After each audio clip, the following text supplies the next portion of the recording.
रहमतुल्लाह अलैह के पास कुछ गैर मुक़ल्लिद आए और कहने लगे कि हम आपसे मुनाज़रा करना चाहते हैं। किस बात पे भाई?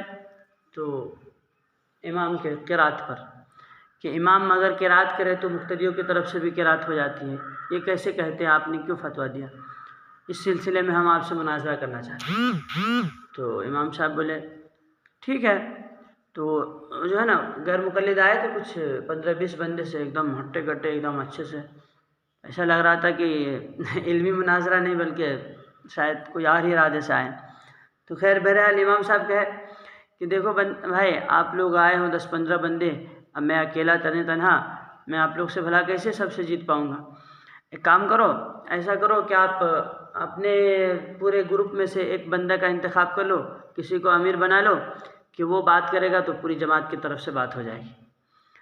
कि अगर वो बंदा, आपके 20 बंदा में से किसी एक बंदा को सेलेक्ट कर लीजिए, अपना अमीर बना लीजिए, ताकि उसकी हार हो तो सबकी हार हो, उसकी जीत हो तो सबकी जीत हो।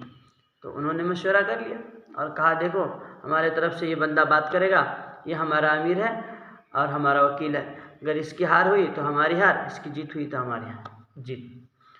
तो इमाम साहब कहने लगे कि भाई जाओ, हो गया मुनाज़रा ख़त्म, आप लोग हार गए, जाओ। तो बोले अरे अभी तो मुनाज़रा शुरू ही नहीं हुआ, हम हारे कैसे?